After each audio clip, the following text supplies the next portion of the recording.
শাওয়াল মাসের সিয়াম।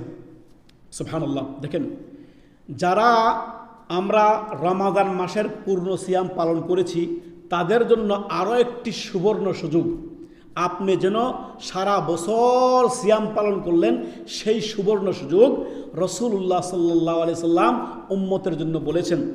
এই মর্মে আপনার সহিহ মুসলিমে 1064 নম্বর হাদিস আবু আইয়ুব আল আনসারী রাদিয়াল্লাহু তাআলা থেকে বর্ণিত, রাসূলুল্লাহ সাল্লাল্লাহু আলাইহি সাল্লাম বলেন, যে ব্যক্তি রমাদানের পূর্ণ সিয়াম রাখলো তারপরে শাওয়ালের 6টি সিয়াম পালন করলো সে যেন সারা বছর সিয়াম পালন করলো। এই মর্মে হাদিস।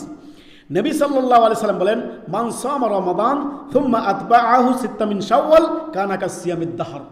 যে ব্যক্তি রমাদান মাসের সিয়াম পালন করলো তারপরে সে শাওয়াল মাসের 6টি সিয়াম পালন করলো কানা কাসিয়ামিদ দাহর, সেজন্য সারা বছর সিয়াম পালন করার সওয়াব পেল। সুবহানাল্লাহ। আমরা যারা নফল সিয়ামগুলো সোমবার বৃহস্পতিবার রাখতে পারি না, কিংবা আইএমএবি যে 13, 14, 15 যে চন্দ্র মাসের সেগুলো রাখতে পারি না, তাদের জন্য সুবর্ণ সুযোগ যে আমরা অন্যান্য নফল ইবাদত কম করছি, হয়তো অনেকের কম আছে, তো সেই ক্ষেত্রে আপনি শাওয়ালের সিয়ামগুলো ছাড়বেন না। রমাদানের পরেই শাওয়ালের ঈদের দিন বাদ দিয়ে আপনি কন্টিনিউ করতে পারেন 6 দিনে একটা না, আর কিংবা আপনি ভেঙেও রাখতে পারেন, যেভাবে পারেন আপনি শাওয়ালের 6টি সিয়াম রাখবেন, যেন আপনি এই 6টি সিয়ামের মধ্য দিয়ে আপনি কী করলেন, 30-36 পূর্ণ বছর আপনার রোজা রাখার সওয়াব পেলেন, সিয়াম পালন করার সওয়াব পেলেন। আল্লাহ আমাদেরকে বুঝার তৌফিক দান করুন। আল্লাহুম্মা আমিন।